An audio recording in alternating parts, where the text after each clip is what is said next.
What is up, guys? Welcome back to Fit Body Secrets, where my mission is to bring you guys motivation, inspiration, and a ton of tips to help you guys on your fitness journey. And today's episode is maybe going to be a little bit bland and boring and dry, but it's something that I feel like needs to be discussed. Good morning, Holly. Why doesn't anyone talk about micronutrients? I think that what we typically hear a lot of is macros and food quality, but we don't actually talk about the micronutrients. And I'm going to be honest, I think the main reason why people don't talk about micronutrients is because there's just not a simple, it's just not three things. Protein, carbs, and fats is very easy to talk about. When we're talking about micronutrients, there are so many different vitamins and minerals that literally dissecting each and every one and their role in the body is like going to end up becoming a science class. And nobody's got time for that. So, what I want to do with today's episode is really talk to you guys about what exactly vitamins and minerals are, our micronutrients, just so you have an understanding of them. I'm not going to sit here and break down every single one, along with giving you like the 5 foods you can get it from. But I am going to give you guys some thoughts on some of the most nutrient dense foods that you can be including in your diet that will help you cover your micronutrient basis and obviously hopefully help you with ensuring that you are not just obviously losing weight, but optimizing your nutrition to feel your best and to be healthy long term. At the end of the day, if systems aren't running right, it's going to make it very difficult for you guys to lose weight. I think people undervalue that. Like they just think everybody talks about the calorie deficit. Oh, the calorie deficit. But we don't think about how if things aren't working well in our body, our metabolism, our hormones, all that stuff, it can make it harder for our body to burn stored fat because systems aren't working as well. So, I want to talk about micronutrients today. Again, this might be a little bit bland and boring, but I'm going to try and make it as exciting as I possibly can. And I know it's not as exciting as learning about macros and fat loss and all that stuff, but it actually was a requested topic in my Facebook group. So I wanted to go ahead and make it happen. So if you get any value out of this episode or any of my episodes, I always forget to ask this. I need to make sure I do. Please like, subscribe, share. If you're listening on Apple Podcasts, YouTube, whatever it is, because I don't get paid for doing this. I do this literally because I just want to share more information with more people.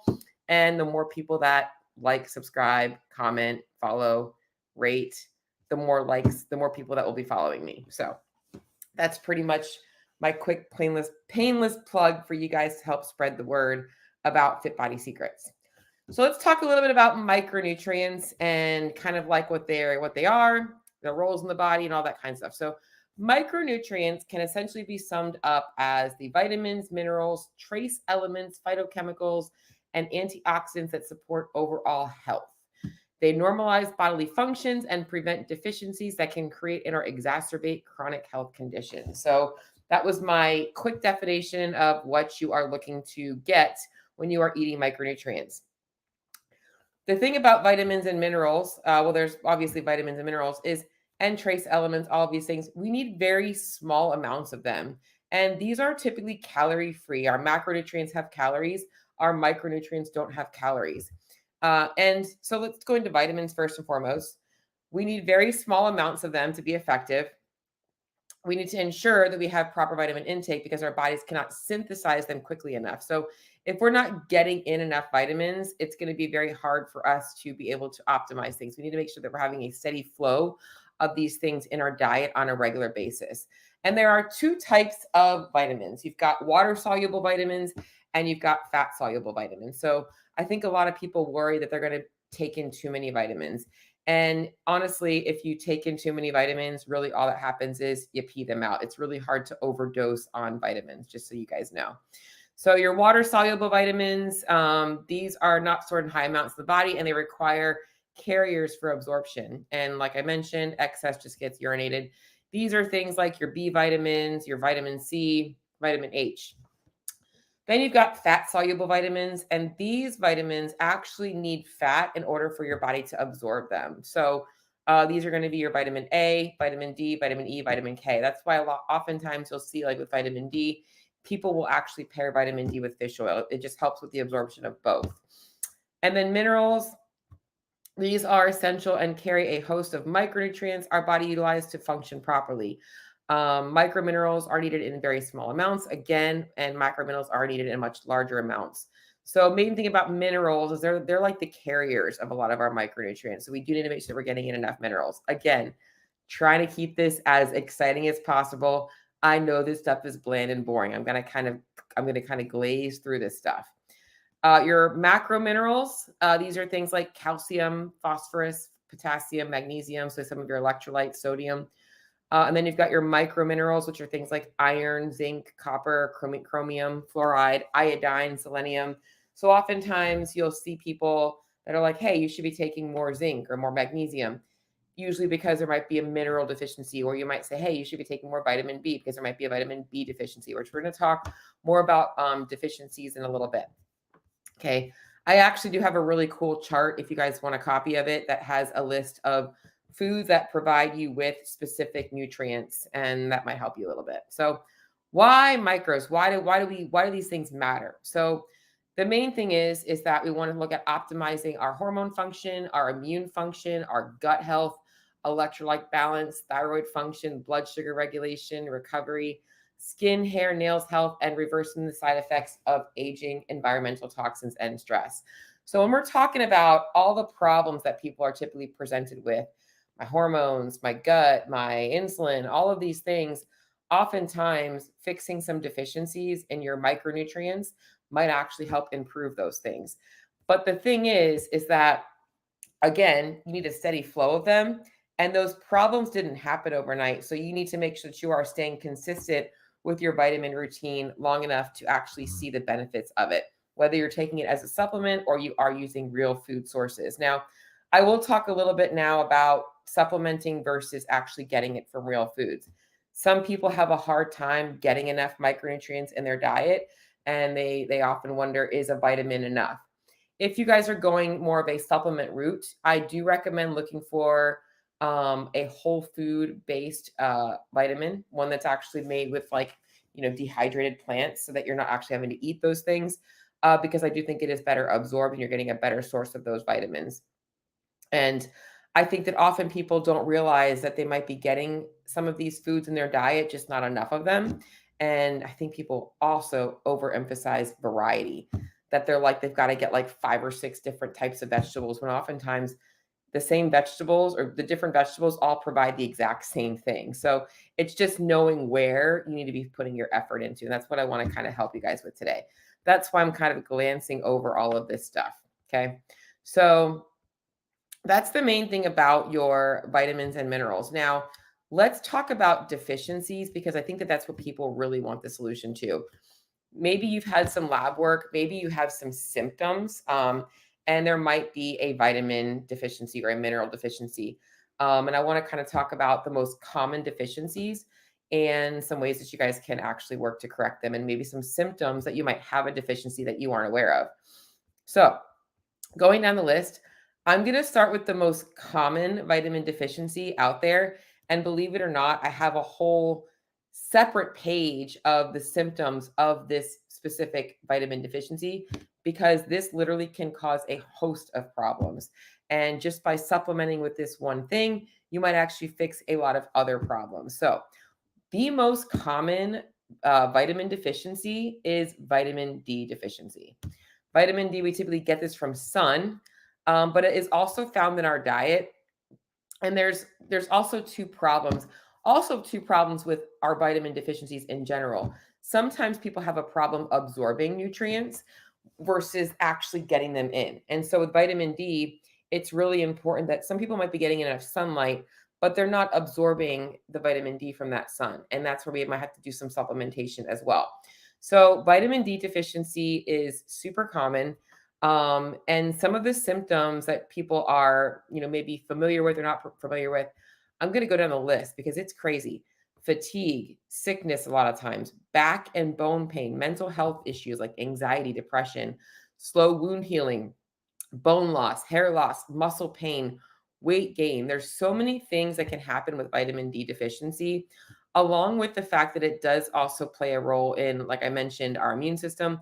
And actually, having a vitamin D deficiency can put us at an increased risk of cancer.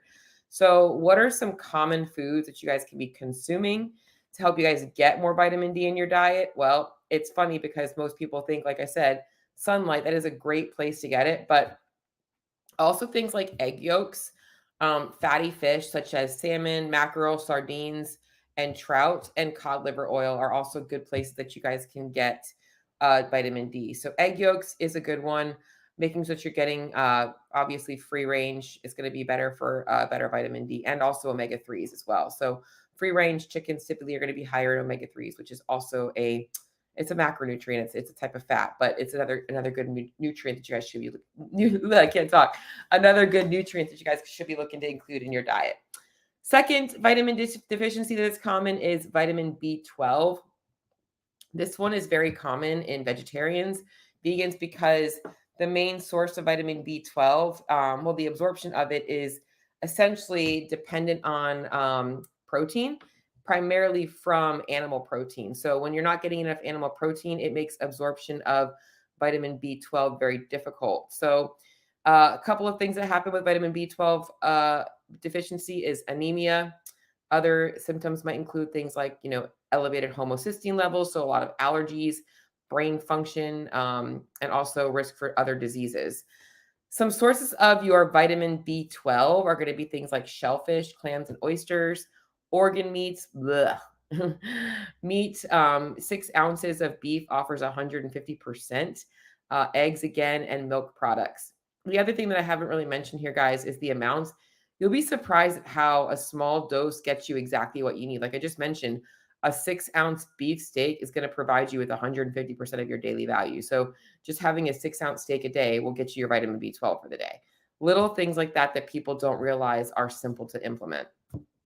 Iron is another one and often leads to anemia. Symptoms are going to include things like tiredness, fatigue, weakness, weakened immune system, and even impaired brain function. Again, you're going to find that a lot of the same things for vitamin B12 are here: red meat, organ meat, shellfish, canned sardines. And then there's also 2 types of iron. And I'm not going to kind of get into what each of them are, but so you've got those sources that's going to be considered your heme iron, and then your non-heme iron is going to be things like beans, seeds, and your dark leafy greens. Essentially, guys, if you're getting in some of those foods throughout your day, throughout your diet, you're probably doing a good job. And really, what they do suggest when it comes to vitamins and minerals is looking at it from a weekly basis, not a daily basis. So don't think about, I've got to get all of these things in every single day. Are you getting 2 to 3 servings of fatty fish a week? Are you getting in some dark leafy greens a couple of times a week? That's a little bit easier for you guys to troubleshoot. Magnesium is another one. Some symptoms of magnesium deficiencies, more severe, are going to be things like abnormal heart rhythm, muscle cramps, restless leg syndrome. But more common are things like fatigue and migraines. A lot of times you won't even notice these things. Some other long-term symptoms that might arise from a magnesium deficiency are things like insulin resistance and even high blood pressure. So you definitely want to make sure that you are getting in enough magnesium. Some good dietary sources of magnesium are going to be your whole foods, like whole grains. Oats are a great source of magnesium, nuts, dark chocolate, and dark leafy green vegetables. Next vitamin deficiency I want to cover is vitamin A. Vitamin A is essential for our eyes, our immune system, and healthy skin, bones, and teeth. Dietary sources of our vitamin A are things like organ meats, fish liver oil, sweet potatoes, carrots, and dark leafy greens. I think as I'm going through these, guys, what I really want you guys to think about is, as I'm listing these foods off, in each of these categories, try and think of, are you getting in like 1 or 2 sources of these foods throughout your week? And if you're not, maybe that's one that you want to focus on. Just something to kind of consider as I was going through these. Calcium is another one, often can lead to osteoporosis or weakened brittle bones, along with a weakened immune system.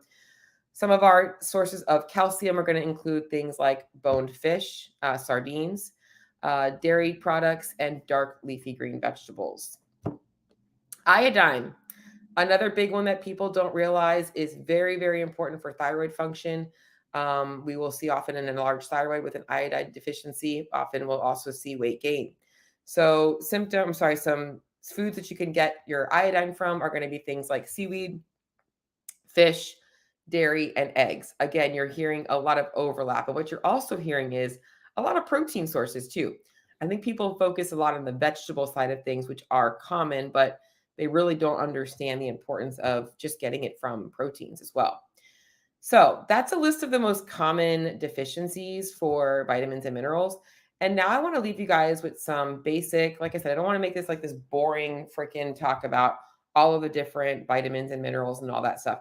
What I want you guys to take away with are you getting in enough of these types of foods in your diet? And are there some things that maybe you can add in to get a little bit more nutrient dense foods? So I do have a list here, but I'm going to go over some of the basic ones that I think you guys have access to more common that you guys might want to start thinking about including in your diet. Leafy greens are a big one. So your kale, your collards, your spinach, your watercress, dandelion greens, and arugula. Cruciferous vegetables like cabbage, Brussels sprouts, broccoli, cauliflower, broccoli rabe are also good. Your red, yellow, and green peppers, carrots and parsnips, garlic, parsley, cilantro, basil. Again, we need very small amounts of these things. So just adding in a couple of tablespoons here and there might be all you need. Beets, berries, asparagus, wild salmon, sardines, bone broth, guys, is another great place. Grass-fed beef, green beans, egg yolks. These are all really good ways for you guys to get in your micronutrients. And what I will do is I'm going to put together a micronutrient maybe like a little food list for you guys, and I'll obviously I'll put it in the show notes for you guys as I get that ready for you guys, and you guys can come back and be able to download that. Pumpkin, lentils, artichokes, a little bit more of the less common ones. Tomatoes, a very common one. Seeds like pumpkin, sunflower, chia, and flax seeds. In fact, this for ladies with issues with their period, seed cycling is something that I've used with a couple of my clients and has worked really well. Getting in different types of seeds is very helpful. Raw cheese and kefir, a little bit less common. Sweet potatoes, very common food. Black beans, wild rice, yogurt, cacao, and avocado. So that's a list of 30 different foods that you guys can be looking at to get more micronutrients. Again, a little bit more of one of those bland and boring topics today, but I thought it was really important for me to talk to you guys about micronutrients because they tend to get overlooked on a macro-focused diet. The other thing that I want to mention, though, is if you haven't noticed, as I was talking about these things, if you are getting in good quality food and you're getting in high quality protein sources from things like fish, chicken, eggs, egg whites, those types of things, you're getting in complex carbohydrates and whole grains, you're getting in your servings of fruits and vegetables throughout the day, you are likely covering your micronutrient basis. I think the main thing is that just looking at where can you add in one or two things throughout the week and not focusing on the day to day. So episode today, I'm going to keep it shorter because I don't want to dry it out. It's micronutrients. We need them. I guess the last thing that I'm going to cover is, I just mentioned this earlier, is you don't need a whole bunch of them. When it comes to vegetables, guys, a cup of spinach is likely going to get you enough. If you're having like a cup of spinach and some peppers and some tomatoes, you're getting in a very good balance of micronutrients. So don't overthink how many vegetables you have to consume. Just get a little bit throughout your day and throughout your week, and you'll be good to go. My recommendation is always going to be a big ass salad a day. I think it's a great way to get in a multitude of vegetables and cover the basis. So anyways, I hope this was helpful for you guys. If you guys have any questions about deficiencies, even getting labs run to kind of check for deficiencies, feel free to shoot me a message. And like I said, I'm going to put together a quick list for you guys, and I will drop that in the show notes as soon as I get that finalized, that you guys can obviously ensure that you have a little list to kind of go by. So till the next episode, see y'all later.